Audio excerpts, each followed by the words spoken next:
Hey guys, good morning. Welcome to my YouTube channel. इस समय मैं अपने स्टेशन पे हूँ और यहाँ से मुझे निकलना है बाबा धाम और बासुकीनाथ के दर्शन करने के लिए।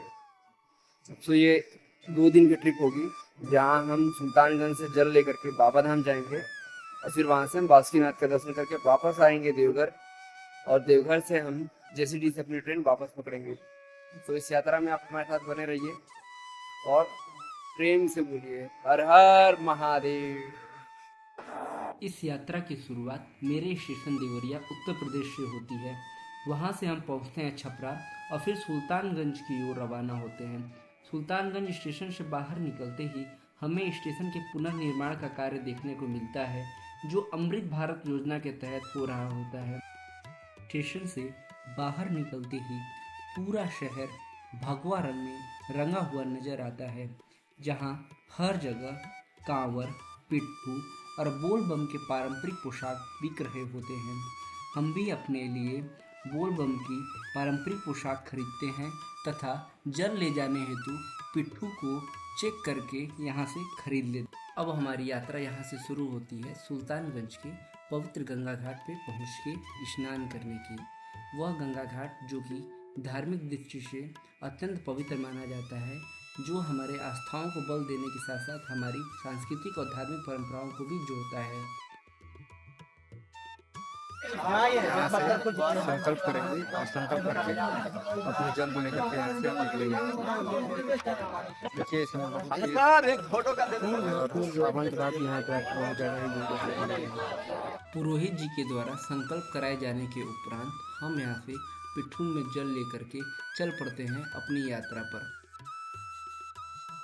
सो फाइनली हम यहाँ से निकल रहे हैं। जल हमने ले लिया है पिट्ठू पे और अब यहाँ से बस पकड़ के पहुँचते हैं बाबा बैजनाथ धाम। बोलिए हर हर महादेव। उत्तर वाहिनी गंगा से जल एकत्रित करने के बाद सुल्तानगंज बस अड्डे तक आने के लिए हम 10 रुपये प्रति पर्सन के हिसाब से ई रिक्शा लेते हैं। सो फाइनली गाइस हम आ चुके हैं बस अड्डे पे सुल्तानगंज के, और यहाँ से हम बाबा धाम के लिए निकलेंगे। अभी इस समय बहुत कड़ाके की धूप पड़ रही है और हम इस समय खड़े हैं सुल्तानगंज बस अड्डे पे। निकलते हैं यहाँ से और अप्रॉक्स 4 घंटे में हम पहुँचेंगे बाबा धाम कांवर का जल लेकर के। सुल्तानगंज से यह सफ़र सुबह के 10 बजे शुरू हुआ था और हमें यहाँ से बैजनाथ धाम पहुँचने में लगभग 4 घंटे लगने वाले थे। जैसे जैसे यह सफ़र अपने मंजिल की ओर बढ़ रहा था, वैसे वैसे प्रभु भोलेनाथ के दर्शन करने की हमारी इच्छा भी प्रबल होते जा रही थी।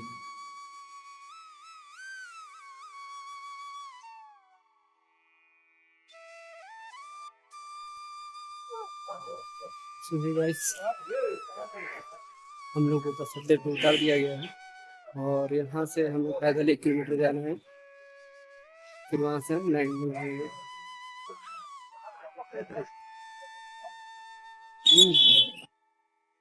यहाँ पर धूप काफ़ी तेज़ थी और चूँकि यह मेरी प्रथम यात्रा थी बाबा बैजनाथ धाम के दर्शन करने की, और मेरी आदत नहीं होने की वजह से नंगे पाँव चलते ही मेरे पैर में छाले पड़ चुके थे।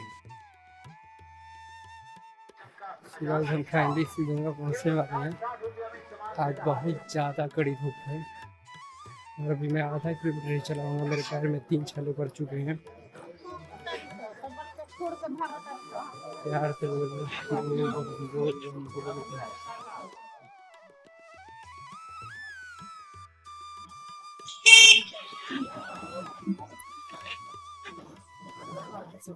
हम पहुँचने वाले हैं शिव गंगा। आप देख सकते हो बगल में शिव गंगा आपको दिखाई दे रही है। हम यहाँ पर जल छिड़क करके अंदर मंदिर के दर्शन करने चलेंगे।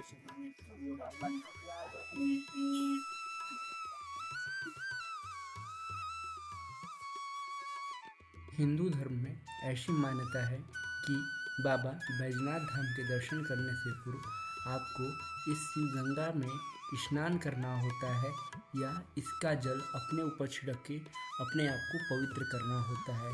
इसी क्रम में हम इसके घाट पे आते हैं और स्वयं के ऊपर जल छिड़क करके स्वयं को पवित्र करते हैं और अपनी यात्रा आगे शुरू करते हैं।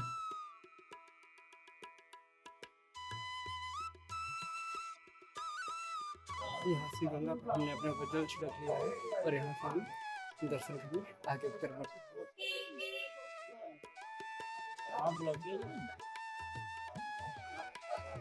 गर्मी बहुत चरम पे है।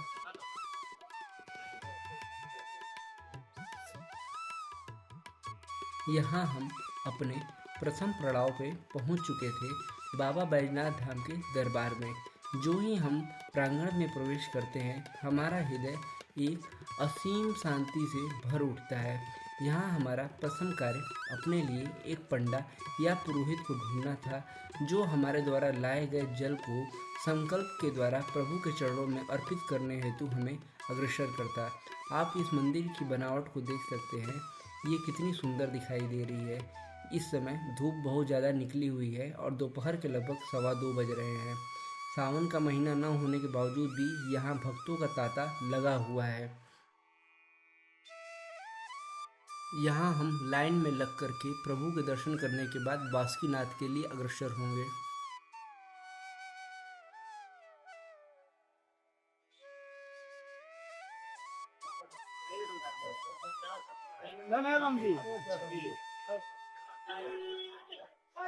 जल चढ़ाने के बाद एकदम तरोताजा महसूस हो रहा है, शरीर भी हल्का सा महसूस हो रहा है। निकलते हैं और अपने अगले पड़ाव बाबा बासुकीनाथ पे पहुँचते हैं। बाबा बैजनाथ धाम से बासुकीनाथ धाम की दूरी लगभग 45 किलोमीटर थी, जिसे हमने टेम्पू के ऊपर बैठ करके इस यात्रा को कंप्लीट किया। आप ऐसी गलती कभी न करें, चूँकि हमें बैजनाथ धाम में ही काफ़ी विलम्ब हो चुका था और शाम के 4:15 बज चुके थे। यहाँ से बासुकीनाथ धाम की यात्रा 1.5 घंटे की थी और साधन उपलब्ध न होने के कारण और समय की कमी के कारण हमें यह यात्रा टेम्पू के ऊपर बैठ करके करनी पड़ी। आप देख सकते हैं यह रास्ता कितना मनोरम है और यहाँ पे 4 लेन भी बन रहा है, जिससे यह आपकी सफ़र और सुहानी और बहुत ही ज़्यादा आरामदायक हो सके। बगल में हमें त्रिकुट पर्वत के भी दर्शन हुए, जो कि अपनी ही एक अलग धार्मिक मान्यता रखता है। ऐसा कहा गया हुआ है कि बाबा बैजनाथ धाम के दर्शन के बाद बासुकीनाथ धाम के दर्शन अनिवार्य हैं, वरना आपके दर्शन को पूर्णतया पूर्ण नहीं माना जाता है। इसलिए हम बाबा के दरबार में अब पहुंचने ही वाले थे। फाइनली अब हम लोग आ चुके हैं बासुकीनाथ और पूरे हमें उतार दिया है। अब यहाँ से हम लोग जल चढ़ाने के बाद कुछ भोजन ग्रहण करेंगे, क्योंकि लास्ट टाइम मुझे सवेरे खाया हुआ था, भूख जोरों से लगी हुई है। चलते हैं, पहले जल चढ़ाते हैं, उसके बाद दर्शन करते हैं, फिर भोजन करते हैं।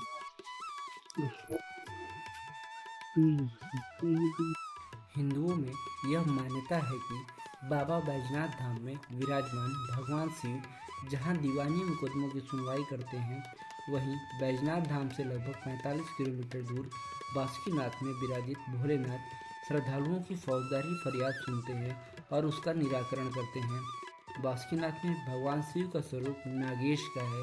यही कारण है कि यहाँ भगवान शिव को दूध अर्पित किया जाता है और आने वाले भक्तों को भगवान शिव का भरपूर आशीर्वाद भी प्राप्त होता है। इसी क्रम में हम बाबा के मंदिर में पहुंच चुके थे और जिस समय हम इस बाबा के मंदिर में प्रवेश करते हैं, उस समय वहां पे आरती हो रही होती है, इसलिए हमें यहाँ पे लाइन लगाना पड़ता है।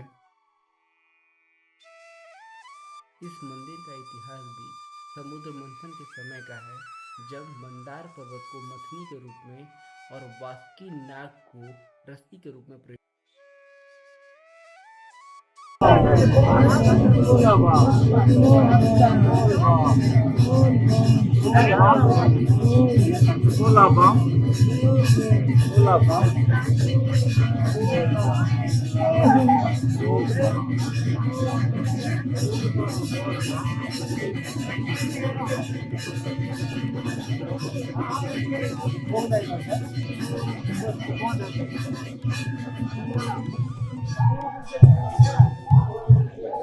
ये दर्शन हो गया हमारा बासुकीनाथ का, हमने जल अर्पण कर दिया है।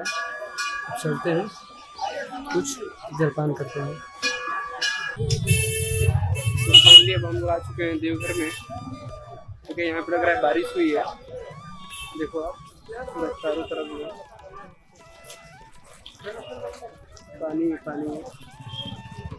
देवघर में चलना है, अब यहाँ हम लोग कुछ भोजन करेंगे, उसके बाद प्रसाद लेकर के फिर रात के 1 बजे हम लोग की JCD से ट्रेन है, वहाँ से अपने घर के लिए निकलेंगे।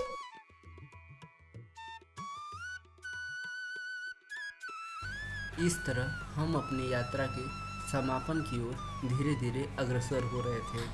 रात के 1 बजे हमारे यहाँ से ट्रेन थी और इस समय रात के 10 बज रहे थे।